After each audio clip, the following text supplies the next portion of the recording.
Les avocats Poupart-Touma. C'est la force d'une équipe spécialisée en droit policier. Engagés et faciles d'approche, ils représentent les membres de l'APPQ avec rigueur et intégrité. Partenaires de confiance depuis plus de 20 ans, ils sont là pour vous quand ça compte vraiment. Poupart-Touma, fier conseiller de l'APPQ et ses membres.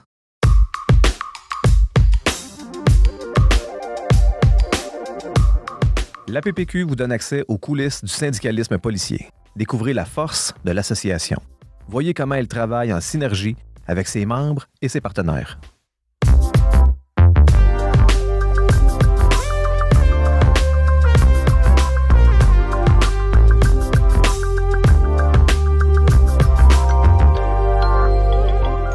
Bonjour tout le monde, bienvenue dans les coulisses de la PPQ. Je suis avec mon collègue Jeffrey Saint-Hilaire. Salut Jeff. Bonjour tout le monde. Mon nom est Dominique Robert, je suis le président de l'association. On se trouve toujours dans notre saison 2. Puis, vous vous souvenez, on a fait référence au fait que dans la saison 2, on veut vous parler de sujets qui sont proches de vos préoccupations, qui sont proches de votre travail, qui sont proches des membres, des gens, des organisations qui gravitent alentour de la PPQ. Fait qu'on a un invité aujourd'hui... qui a une bonne histoire à vous raconter. Je vous fais le parallèle. C'est un membre du groupe tactique d'intervention de la Sûreté du Québec. Et, le SWAT. Là, le SWAT pour les gens qui ne sont pas de notre organisation, là, ou le GI à certains endroits. Puis, que vous soyez policier, policière sur la patrouille ou aux enquêtes, ou même que vous soyez un citoyen qui voit des fois les interventions, quand vous les voyez débarquer, c'est tout le temps mystérieux. À moins que vous connaissiez quelqu'un dans le GTI ou que vous ayez déjà fait des jobs avec eux autres. On se demande tout le temps qu'est-ce qui se passe, qu'est-ce qu'ils vont faire, c'est quoi leur équipement, c'est impressionnant. Puis des fois, c'est difficile de les approcher pour en savoir un peu plus. Il y a une partie de leur travail qui est secret en plus. Fait qu'aujourd'hui, on a le privilège d'en avoir un assis avec nous autres à la table dans notre studio à Sainte-Julie. Effectivement. Puis, tu sais, souvent, c'est le rêve de plusieurs futurs policiers, futures policières. Et ils disent, moi, ce que je voudrais faire, c'est d'aller faire le GTI. Oui. Fait que là, on a la chance de parler avec quelqu'un qui est là. Puis, avant de commencer, là, on va t'appeler comment? Vous pouvez m'appeler par mon surnom au groupe Cousteau. C'est mon surnom depuis que j'ai intégré le groupe. Parce que vous avez chacun un surnom dans le groupe tactique, puis des fois, question de confidentialité, vous roulez là-dessus. Oui, exact. C'est de quoi qui est assez historique, mais qu'à la Sûreté du Québec, puis même dans la plupart des GTI au Québec, ça perdure, cette tradition-là. Souvent, dans notre première année, ce surnom-là est appelé à changer à tous les jours, à toutes les semaines, à tous les mois, à la sauce un peu des choses qu'on peut faire, qui peut faire les gars, puis tout ça. Mais il y a un moment donné que quand cette année-là, sa première année-là termine, là, il y a une rencontre des membres, puis c'est les membres qui statuent finalement c'est quoi le surnom qu'on va avoir. OK, t'as pas un mot à dire, fait que ça va selon ton parcours, ta personnalité, ils vont trouver le nom qui fit avec ton profil. Exactement, puis tu sais, honnêtement, c'est pas que c'est rarement glorieux, mais tu sais, c'est pas des surnoms, c'est des surnoms qui viennent avec une anecdote, souvent que les membres sont tous au courant, puis qui a fait rire les gars, puis qu'au final, à force de porter ce nom-là, ça devient notre surnom de tous les jours, ça devient de la façon qu'on se fait appeler au bureau, mais aussi en opération, justement, parce qu'il y a des opérations, des fois, qui sont un peu plus secrètes, puis qu'on veut pas que les personnes que vos identités circulent. Exact. OK. Puis, nous autres, on est bien contents de t'avoir avec nous autres. Merci pour vrai de prendre le temps puis de t'être préparé pour cette rencontre-là. Avant de commencer, dis-nous donc, comment tu te ramasses, toi, Cousteau, à te ramasser au groupe tactique d'intervention, ta carrière avant ça, ça ressemble à quoi? Puis, qu'est-ce qui a fait que tu as passé du jeune étudiant qui a peut-être un goût, qui a passé dans la tête, t'as demandé de rentrer au GTI, puis toi, tu l'as concrétisé, tu t'es rendu là? Oui, mais en fait, c'est sûr que ça part tout le temps d'un rêve. Ça, un peu comme tous les petits gars rêvent d'être au GTI. Quand tu rentres dans la police, c'est un rêve qui est encore là, mais quand tu rentres dans la police, c'est juste un rêve. Là. C'est tellement loin, c'est tellement inatteignable que c'est de quoi qui se développe, ce goût-là. Puis là, dans le fond, moi, j'ai commencé à la Sûreté municipale de Granby. J'étais là 1 an, puis je me voyais pas faire ma carrière dans une petite Sûreté municipale. Entre autres, parce que j'avais ça en moi là, de vouloir peut-être faire d'autres choses que de la patrouille dans ma carrière. J'avais connu l'armée aussi avant ça. Fait que l'armée m'a permis de voir que les possibilités sont infinies. Fait que j'ai recherché une organisation qui était plus dans cette mesure-là. La Sûreté m'appelait pas. J'ai appliqué au SPVM. Fait que j'ai fait un petit été au SPVM que j'ai pas vraiment aimé mon expérience là-bas. Fait que quand la Sûreté m'a appelé finalement, là, c'est là que j'ai fait le saut. Je suis originaire de Granby, donc... Puis dis-nous donc, quand tu as intégré là, l'unité, là, le groupe d'intervention, qu'est-ce qui t'a animé? Qu'est-ce qui t'a marqué? Là? Ben, en fait, c'était vraiment l'image que je m'étais faite, on dirait. Là, j'avais besoin d'une unité qui me demandait d'être à mon meilleur tout le temps, qui ne voulait pas vers le bas, mais plutôt vers le haut. Puis c'est vraiment ça que j'ai constaté en arrivant à l'unité, là, la camaraderie qu'il y a entre les gars, la proximité qu'il y a entre les gars, le sérieux sur toutes les missions qu'on fait, puis tous les entraînements. C'est vraiment ça que j'ai constaté, fait que j'étais agréablement surpris, mais ça vient avec un stress immense de performance. Ben, c'est peut-être quelque chose, justement, comme tu dis, que tu recherchais, mais c'est peut-être de quoi que tu avais déjà en toi ou que tu maniais aisément. Là, parce que quand tu te ramasses là, on s'entend, tu tombes comme pas mal dans l'élite. Oui, c'est sûr que il y a une certaine part d'humilité qui fait partie de nous parce que ça fait un peu partie de la sélection. Donc, de se faire dire qu'on est dans l'élite, on le prend, mais je veux dire, je pense que, mettons, ça prend une certaine prédisposition. Je comprends qu'il y a plein de monde qui veulent y aller, mais maintenant que tu es là depuis une couple d'années puis que tu as vu des jobs et tu sais c'est quoi, là? C'est quoi les qualités puis les valeurs, selon toi, qu'un aspirant devrait avoir? Parce que c'est pas fait pour tout le monde, on va se le dire. Non, effectivement, parce que le monde pense souvent qu'il faut juste être bon physiquement, là, mais la bonne forme physique, ça se travaille, ça s'améliore, mais effectivement, il y a des prédispositions que je considère que j'avais, qui fait que je suis au groupe aujourd'hui puis que je le suis encore. L'adaptation, la flexibilité dans les opérations, la gestion du stress, c'est vraiment des qualités que, pas que t'as ou t'as pas, ça se travaille, mais si t'es pas capable de gérer ton stress sous pression, avec peu de sommeil, peu d'heures de sommeil, mais c'est sûr, c'est une job. Premièrement, tu ne passeras pas à travers le camp de sélection là, qui est vraiment fait pour aller chercher, d'aller nous chercher dans nos raccoins les plus profonds. Là, c'est quoi vraiment qu'on va faire dans une intervention à risque alors qu'on n'a pas dormi, on est fatigué, détecter déjà peut-être des petites vulnérabilités qu'on pourrait identifier chez certaines personnes, puis tu dis, exactement. On le fait dans le camp, ça accroche, peut-être que dans le cadre de ta vie personnelle, ça va accrocher plus tard si tu continues. Là. Parce que c'est quand tu es fatigué que tu commets des erreurs, je crois. Ben oui, puis non. En plus, quand tu es fatigué, c'est que tu n'as pas le recul d'une personne normale, sensée. Tu es souvent dans tes instincts. Le stress, tu le gères moins bien. Fait que ce que tu vas faire, c'est vraiment souvent d'instinct, puis c'est ça que le camp de sélection sert à voir. Est-ce que tu n'as pas dormi de la nuit, puis tu vas faire des scénarios qui ont juste pas de bon sens. Nous autres, on veut des gars qui sont capables, pareil, d'opérer même si on n'a pas dormi, puis parce que c'est peut-être cette fois-là qu'il va falloir que tu agisses de la bonne façon pour sauver la vie de ton partenaire à côté de toi. Puis est-ce que, là, tu rentres au groupe d'intervention, est-ce que tu viens qu'à faire un entraînement spécifique à ça, ou est-ce que tu viens qu'à travailler cet aspect-là de la fatigue, de travailler comme il faut, mais avec de la fatigue? Comment ça fonctionne? En fait, une fois qu'il y a une présélection qui est faite en vue du camp de sélection, puis quand on termine le camp de sélection, là, la marche est encore haute. Là, après le camp de sélection, les tests médicaux, il y a les tests, il y a d'autres tests à faire avant d'intégrer. Puis une fois qu'on intègre, en fait, avant d'intégrer l'unité, on a une formation éliminatoire de 8 semaines. Puis là, le pace est pas mal plus relax, je dirais. C'est pas comme au camp de sélection. On dort normalement. C'est juste que là, il faut que tu sois capable d'apprendre rapidement les choses. Pas qu'on n'accepte pas les erreurs, mais c'est correct de faire des erreurs en formation, mais il faut pas la répéter le lendemain, l'erreur, parce que là, c'est là que tu peux être dans le pétrin. Ça prend une progression là, tout le long. Il faut avoir une progression. Dans la formation. Il faut être capable de prendre la critique, parce que ça va te suivre tout au long de ta carrière, prendre la critique. Puis une fois que tu réussis ta formation, ben là, une fois que tu intègres le groupe, moi, ça me fait penser un peu à un étudiant qui finit le NPQ, qui rentre dans la police, puis qui pense que là, il a tout après le NPQ, puis j'ai plus rien à apprendre. Ah ouais.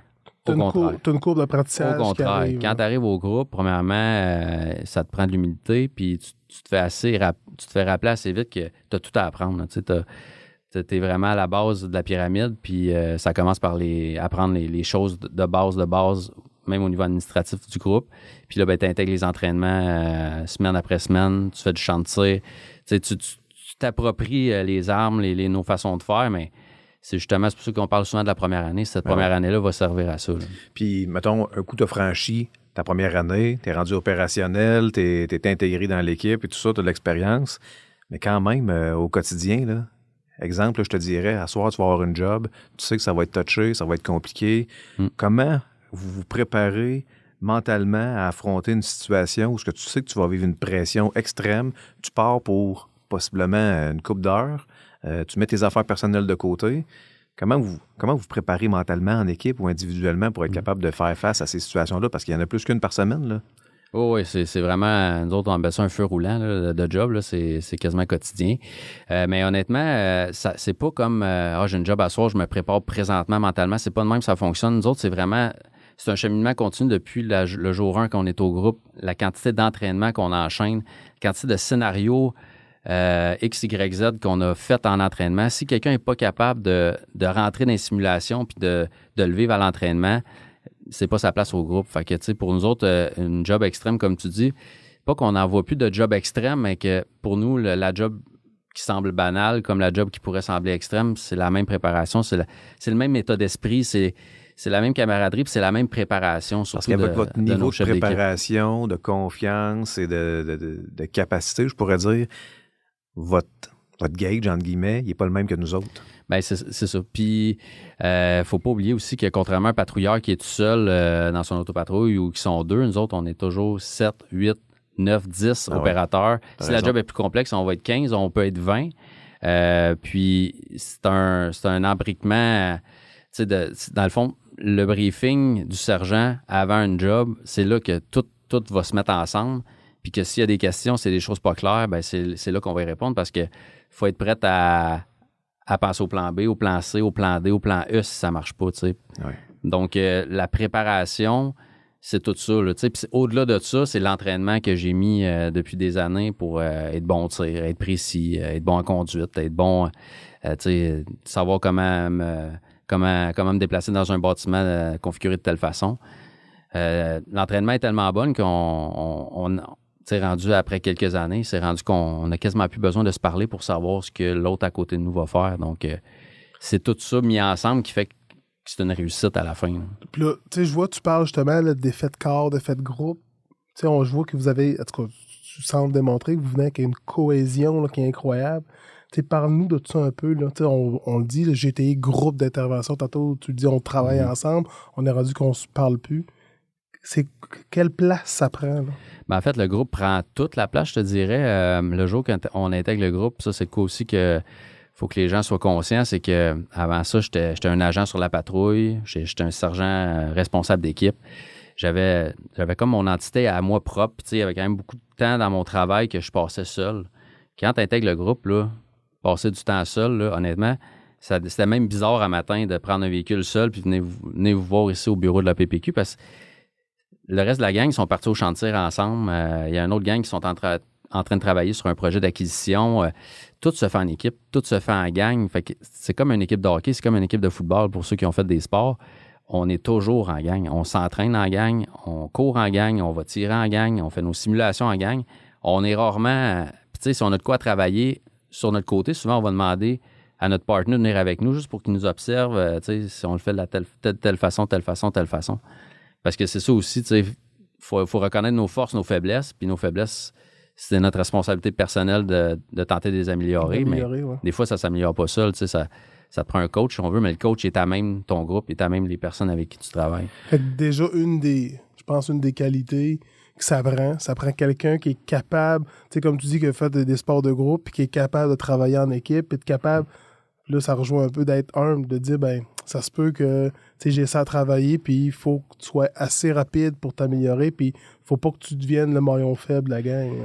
Exactement, tu sais, parce qu'au final, on va à la vitesse du maillon le plus faible, puis, tu sais, des fois, je me perçois plus comme une meute de loups, là, tu sais. Tout le monde fonce vers l'avant, puis oui, on va s'aider, oui, on va s'épauler, mais on va se pousser pour tout le temps être meilleur, tu sais. Donc, merci beaucoup. Écoutez, je vais prendre juste 10 secondes. Parce que quand je pense à l'expertise, je pense entre autres à la Caisse des policiers et policières. Ils ont développé une solide expertise en lien avec notre réalité, celle des policiers. Ils comprennent les aspects bien particuliers qui sont associés à notre métier. Puis ils aussi, on le voit, ils sont fiers d'être au service de notre communauté. Exact. Puis en plus, ils ont de la formation continue pour développer leur connaissance des fonds de pension, des régimes collectifs, des avantages sociaux. Ils connaissent les contraintes, mais surtout les opportunités. Et ça, ben, ça se reflète dans le service qu'ils offrent. Par exemple, l'accompagnement lors des transferts professionnels en collaboration avec Relona. Il y a aussi le calcul de retraite personnalisé, fait directement avec la caisse par l'équipe de Sébastien Privé, un policier de la Sûreté. Et il y a un important volet d'éducation financière, des cours de préparation à la retraite, des conférences sur des sujets ciblés, bref, une foule d'outils pour aider les membres à prendre des meilleures décisions. Hey, je vous remercie tout le monde. Maintenant, on revient à l'entrevue. Cousteau, tu parlais de champ de tir, tu parlais de coach et tout ça, au niveau du maintien des compétences, là, votre formation. Parce que oui, en équipe, votre développement en équipe, mais aussi sur le plan psychologique, psychologie de votre groupe, mais votre partie individuelle ou personnelle aussi. Ouais. Qu'est-ce qui est mis en place? Comment vous travaillez ça? Nous autres, à la Sûreté du Québec, on rencontre un psychologue de la Sûreté 2 fois par année pour s'assurer que les lumières sont pas au rouge. On a le programme des sentinelles aussi, partout comme à la Sûreté, qu'on a à l'intérieur du groupe. Mais au-delà de ça, comme je vous explique depuis tantôt, on passe tellement de temps ensemble. Une job à Sept-Îles, une job à Rouen, une job à Val-d'Or, c'est 6, 8, 10, 12 heures de véhicule ensemble. Fait au final, c'est la proximité entre les membres. Votre plus gros soutien, votre filet, c'est entre vous autres. C'est entre nous autres, parce qu'il n'y a pas de secret. On est conscient qu'on passe plus de temps ensemble qu'avec souvent notre blonde, nos enfants, à cause du temps de route qui est pas pareil au SPVM, qui n'est pas pareil dans une sûreté municipale, mais nous autres, c'est le temps de route qui fait que ça fait qu'on parle de tout et de rien, qu'on se connaît dans les moindres détails. Fait que c'est vraiment ça notre filet. Le soutien de père. C'est-tu justement, est-ce que ça, parce qu'on voit souvent, le GTI, c'est l'élite, le groupe d'intervention, c'est l'élite. Fait que les gars doivent se déplacer en limousine, l'hélicoptère, le jet privé. Ouais. Les gars arrivent, ils sont bien. Est-ce que c'est comme dans les films, on va, là, ils vous téléportent, ou vous transportent, puis ils vous téléportent. Ouais, ça, c'est la partie un peu moins jet set, je dirais. Là, même dans ma vie personnelle, souvent, le monde, GTI, c'est de ça qu'ils pensent, mais non. Nous autres, on a des trucks, puis on se promène en truck. Puis la province de Québec, c'est immense. Le seul temps qu'on va prendre un avion, on a dit, c'est pour les opérations dans le Grand Nord, puis ça arrive... des miettes, là, une ou deux fois par année. Puis, il va falloir vraiment qu'on soit là pour y aller en avion. Sinon, c'est nos chars. Là. On conduit, puis c'est nous autres qui conduisons. On n'a pas de driver. Vous faites la route tout le temps. Faites la route, souvent avec les heures de sommeil en moins. Fait qu'on s'alterne le volant, puis s'il faut arrêter, on va arrêter pour dormir un peu. Mais à part des opérations d'envergure d'urgence, que l'hélicoptère, on pourrait être transporté par ça, mais... c'est 3-4 gars, le reste, il faut qu'ils traînent les trucks pareil. Le camion, il se transporte pas par exact. On la voit pas. Là. Exact. C'est ça, on n'est pas dans l'armée. On a beaucoup de membres qui écoutent le podcast. Il y a aussi des citoyens aussi qui l'écoutent. Des gens qui voient votre camion passer ou qui voient une intervention du groupe tactique ou qui voient ça à la télévision. Là. Qu'est-ce qu'il faudrait qu'ils comprennent de votre travail? En fait, si on est là, normalement, c'est parce qu'il y a un danger, puis il y a une intervention à risque. Fait que des fois, de vouloir...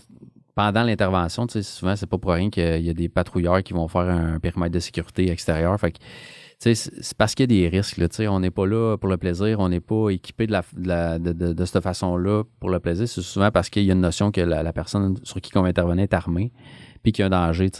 On n'a pas un blindé pour le plaisir d'avoir un blindé. C'est parce qu'il y a des opérations en approche où, pour notre protection, ça prend le blindé parce que c'est arrivé qu'on s'est fait tirer dessus, puis le blindé, heureusement, a fait le travail, puis il nous a sauvé la vie. Puis si vous êtes en déplacement, ça veut pas dire que vous faites juste de la route. Il peut y avoir une opération policière en cours, pareil. Fait que si quelqu'un vous fait signe de vous tasser, ben tassez-vous. On a tout un cas en tête bien précis, là. Oui, ben exactement. La job n'est pas toujours en train de se produire sur un lieu fixe. Là. Souvent, on peut être en déplacement de 2 places, on peut être en train de vouloir faire l'arrestation. Fait que ça peut se passer sur les routes, ça peut se passer un peu partout. Très bon point.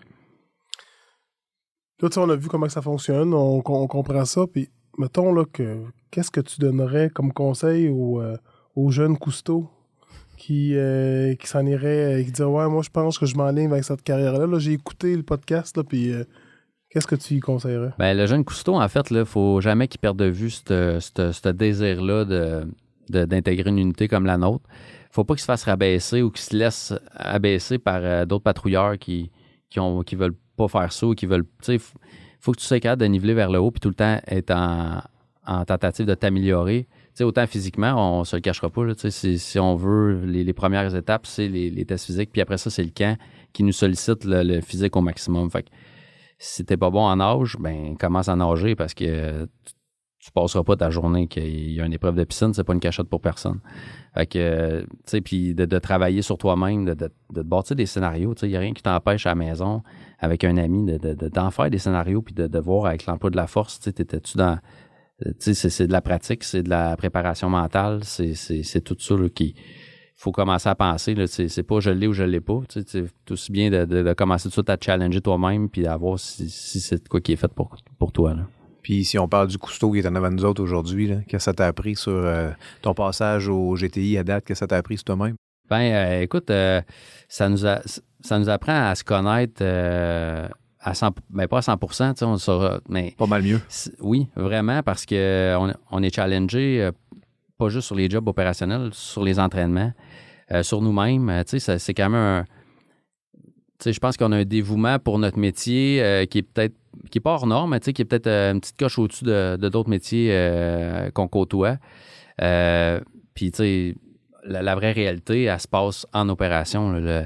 Dans ma première année, après, ça faisait à peu près 1 an que j'étais au bureau, puis en dedans de quelques mois, j'ai fait partie de trois fusillades où il y a eu des coups de feu. Puis c'est là que tu réalises que tu prends l'ampleur, là, OK, toute cette pratique-là, toutes ces fois-là que tout a bien été. Là, pas que ça a moins bien été, mais là, c'est des coups de feu pour vrai. Puis il faut que j'intervienne. C'est là qu'il faut pas que tu figes ou que tu fuis. Il faut que tu fonces. Là. Quand il faut que tu fonces, ben, c'est là que tu réalises pourquoi que le camp il était comme ça, pourquoi que l'entraînement est comme ça. Tu viens comme avec une mentalité que j'ai un job à faire. Là, même si ça tire, j'ai un job à faire. Puis après avoir passé à travers ces quelques fusillades-là, après ma première année, on dirait que tu prends confiance en tes moyens, tu te rends compte que finalement, ton instinct est bon. T'es bien préparé. La préparation est bonne. Tout fait que tu vas réussir la mission, malgré que des fois, c'est risqué, c'est périlleux. Puis est-ce que des fois, tu finis une job, tu dis... Tu es content de toi-même. Tu dis, ouais, mais tu te surprends toi-même. Oui, sauf que, je parlais beaucoup d'humilité. L'humilité, elle est toujours au-dessus de tout ça. On va se le dire que ça a bien été, mais c'est jamais... les petites tapes dans l'eau, on les prend, mais on est à l'inverse. Des fois, c'est comme on va être plus fort sur se taquiner sur des affaires qui ont moins bien été que sur féliciter à outrance, parce qu'au final... Pour nous, quand ça va bien, on fait notre job. Tu as fait ta job, tu as fait ce que tu as appris, tu as appliqué ce que tu as fait. Exactement. Mais oui, c'est sûr qu'on se félicite, mais jamais, on fait notre job. Quand ça va bien, on a fait notre job d'attitude, on est content de ça. Mais écoute, ça paraît, même si on essaie de te le faire dire, tu le vois que t'es humble, tu sais que tu reconnais, là, même si, au puis Dominique, on sait que t'es au-dessus de la moyenne sûrement pour l'entraînement puis pour la forme physique, je suis pas inquiète. Cousteau, dernière question que je vais te poser. Tu nous expliquais pourquoi tu fais ça, puis on voit que tu apprécies ça, tu apprécies ton travail que tu fais. Curiosité, puis là, on peut pas rentrer dans l'opérationnel pour des raisons très évidentes. Là. Je ne demanderai pas des détails là-dessus, mais y a-tu une intervention où ce que tu te dis après la journée, là, moi, finalement, j'ai fait le bon choix, puis c'est vraiment pour ça que je fais ce job-là? Oui, il y a plusieurs événements qui viennent en tête. Je peux t'en raconter une plus précisément, si on veut.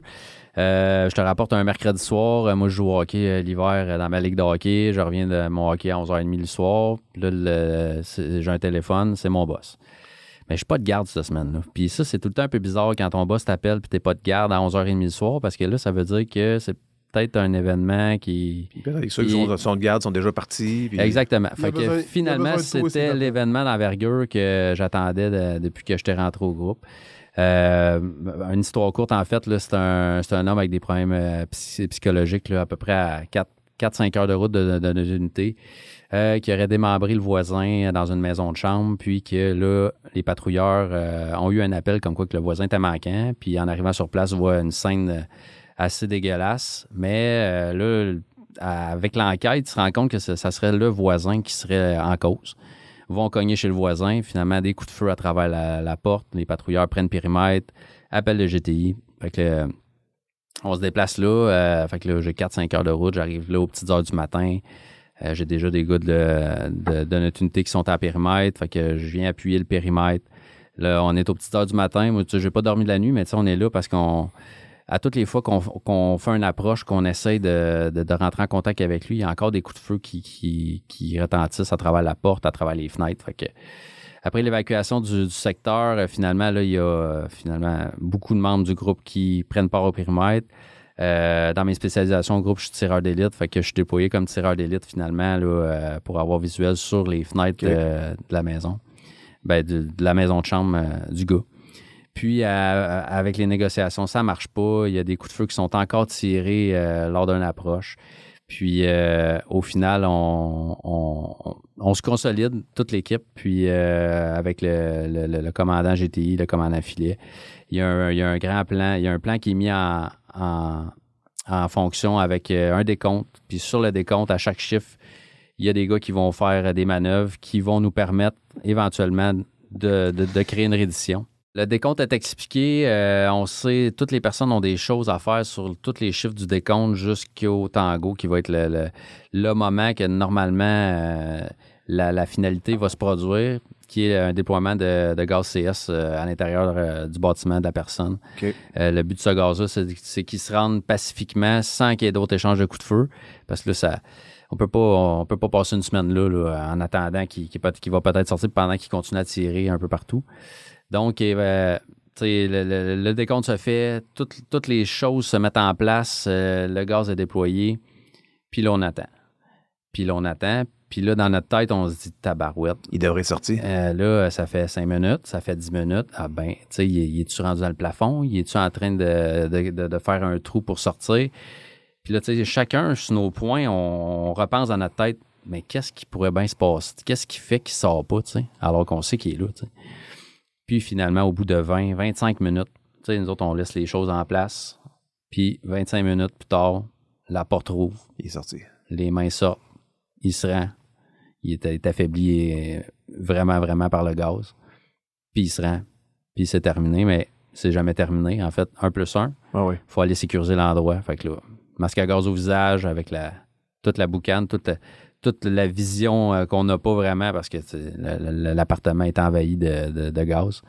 Mais finalement, il était seul, puis c'était la bonne personne. Puis, fait qu'à la fin de la journée, tout ce que vous aviez appris, tout ce que vous avez mis en place a été appliqué, puis c'est une fin, entre guillemets, qui finit bien, personne de blessé. Exact. 24 heures plus tard, sans avoir dormi. Là, c'est là qu'on met tout en place, que tu sais, OK, ouais.